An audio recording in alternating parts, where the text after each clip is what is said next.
Mortal Kombat has an amazing gallery of villains, from cyborgs to acid-spitting dinosaurs and even Australians. But then we have the even cooler bosses, fighters so powerful that they conquer entire realms, live for thousands of years, and even control time. And then there's this guy. Oh snap, he dropped his wig.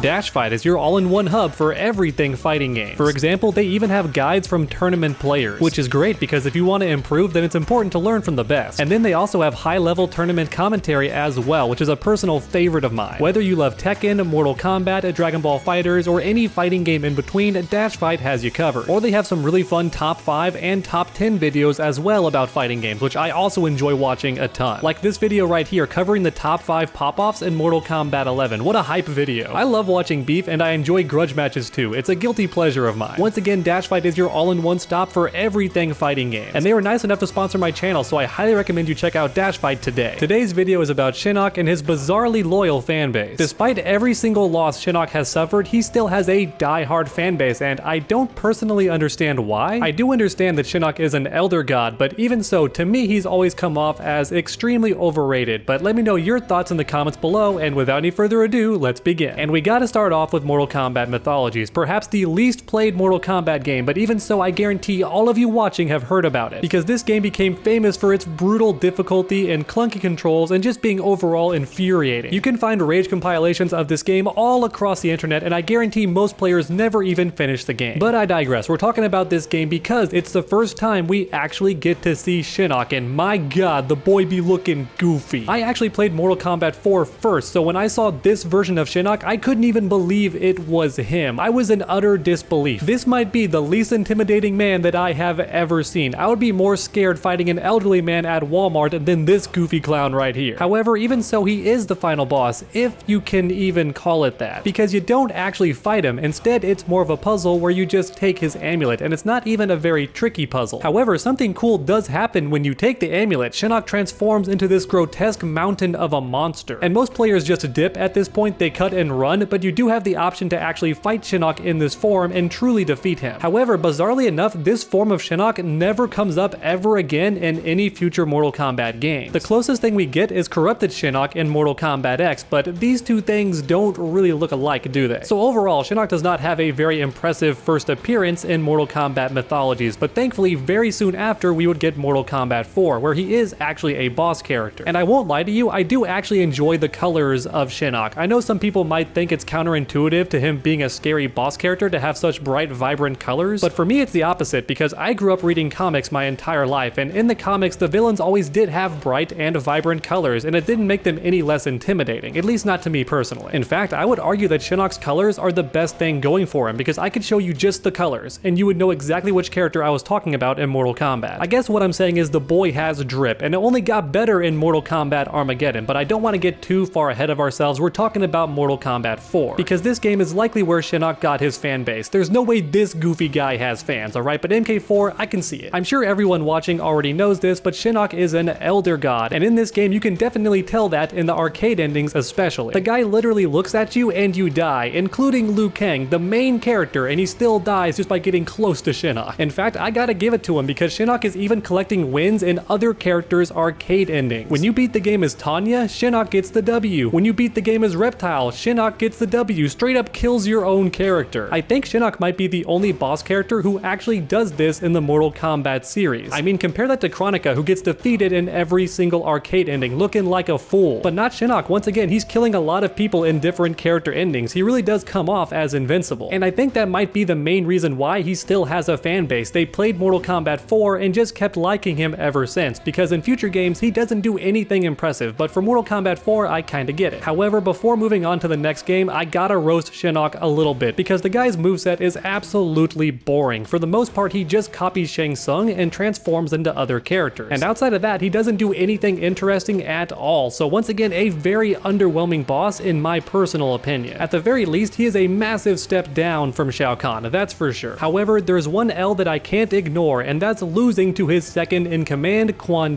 because your boy's not even beaten in a fight. He is just bamboozled. It turns out that Quan made a duplicate duplicate of the amulet and just switched them when Shinnok wasn't looking. And apparently Shinnok, being this ancient being who's been alive for thousands of years, could not tell the difference between the real amulet and a fake one that Quan Chi had just made on the spot. That is a massive L. I don't care that it's Quan Chi's ladder ending. It's still embarrassing because apparently all you need to defeat Shinnok is to take his drip. And once you have that, you just win. That would be like fighting Raiden, and when you take his hat, you just win. You can suddenly kill the Thunder God. Just take his hat and now you have lightning powers and you can one-shot him. I'm telling you guys, this character is overrated. You steal his chain and then you can kill him with it. That is embarrassing. If I was Shinnok and I carried something that could kill me that easily, I would wear just dozens of pouches and then hide the amulet in one of those random pouches. That way no one could find it. I don't care how goofy it looks. When you have the power of a god and you're wearing the one thing that can kill you, at the very least you could hide it. Or hey, maybe take a page out of Quan Chi's book and just make a bunch of replicas and then just cover your entire body in a bunch of fake amulets and only one of them is the real one. The enemy has to guess when they grab for it. Once again, it might look goofy, but it's a better idea than just leaving it right here on your chest where anybody can get it and then kill you with it. And now it's time for Mortal Kombat Armageddon, the game where Shinnok has the best drip, and I will fight you if you think otherwise. Once again, the vibrant colors are on display, and he also looks way more like a necromancer. The robes really do make him look like a menacing sorcerer, and I love that. Not to mention he gets an epic staff, which looks really good. However, unfortunately, that is where my compliments end, because once again, the guy's moveset is extremely lacking. He has one cool move where he summons a giant skeleton hand and turns the opponent into a shake weight. That's a cool move, I'll give it to you, but it's the only cool thing that he has. And to make matters worse, your boy doesn't even get close to the top of the tower. You have Shang Tsung and Quan Chi and even Shiva getting pretty far up there. But not your boy Shinnok, he never gets anywhere close to the top, and that's an L. That's a massive L. And I might be mistaken, but I do believe he also runs from Johnny Cage during story mode in this game. I might be mistaken, but I do know in one of the Mortal Kombat games, he straight up runs from Johnny Cage. And a lot of Shinnok fans want to pretend that never happened, but it absolutely did. The Elder God ran away from Johnny Cage. And I love Johnny Cage. I think he's badass, but most people consider him a joke. And guess what? Shinnok ran away from the punchline. So overall, as you can see, Mortal Kombat Armageddon is a massive L for your boy Shinnok. But now it's time for Mortal Kombat X. And in this game, Shinnok really got to shine competitively. He was actually a really good character. In fact, he was so good the developers had to bring down the ban hammer and nerf him. Which is great if you're a Shinnok fan. It sucks for everybody else who had to fight him, but for a Shinnok fan, it's great. However, even so, I can't give Shinnok the full W because this broken move was stolen from Shang Tsung. It's the exact same move. It's the ground eruptions. This one attack was Shinnok's best move by far, and he stole it from the original boss. And then don't forget about the goofy skeleton hands. I understand he's a necromancer, but man, this looked really goofy. And look, I'm being a bit unfair. I'm being a bit too harsh. The fact is, Mortal Kombat X is the best Shinnok has ever been from a gameplay standpoint. Not only was he very strong, even at the highest level of play, but just overall, he was very fun to play with and very creative too. However, it's not the same case for story mode. Shinnok starts off looking strong, making everybody look stupid, but then he gets clowned on by Johnny Cage. And then after that, Shinnok is just gone. For over 80% of the story mode, Shinnok is just completely gone. The writers did your boy dirty. They teased him at the end of Mortal Kombat 9 as the next big threat, and then he is gone after chapter 1. That is mad disrespectful. Now, thankfully, he's not gone forever like Dark Raiden. That guy was done extra dirty. Shinnok at the very least gets to come back for the last couple of chapters. And then for the cherry on top, your boy even gets a new form, Corrupted Shinnok. I know he looks like a Diablo 3 reject, but I still appreciate the new look. I think it makes him look scary and intimidating. And then on top of all of that, he's also a very cheap boss character, which is a win in my book. Because Mortal Kombat bosses are meant to be cheap. They're meant to break your controller and make you pull your hair out, and Corrupted Shinnok definitely does that, at least the first couple of times you fight him. And the same can't be said for Kronika. I'm sorry, she is a joke of a boss character. She's boring, she's dull, and she's easy to beat. So once again, Corrupted Shinnok gets a W for me, but in story mode, oh, the poor guy is done so dirty because he gets his new form just in time to get dusted by Cassie Cage. That's right, the Elder God took an L from the fanfiction Mary Sue made real. And look, I love Cassie Cage, especially in Mortal Kombat X. I think she's sassy and cool, all that stuff. But getting defeated by her when you're an Elder God on steroids is especially embarrassing because keep in mind, he didn't really lose to Johnny Cage. He just kind of got beaten up by him a bit, and then Raiden stole the W by using his own amulet against him to trap him inside. But that's not the case with Cassie Cage. She clapped his cheeks, defeated him outright on the floor, down for the 10 count, defeated, completely and utterly embarrassed. Once again, the writers did your boy dirty, and then to end the whole thing, for the final nail in the coffin, he gets beheaded not once, but twice. Once at the end of Mortal Kombat X, and then again at the very start of Mortal Kombat Combat 11, and then he's turned into an ornament on the wall. And that's rough, man. I actually feel bad for Shinnok fans at this point, because every time you're forced to play on that stage, you see your favorite character's head on the wall like a clock in somebody's living room. That's gotta be rough. How on earth did Shinnok go from a character who could kill you by looking at you to an ornament on somebody's wall? That's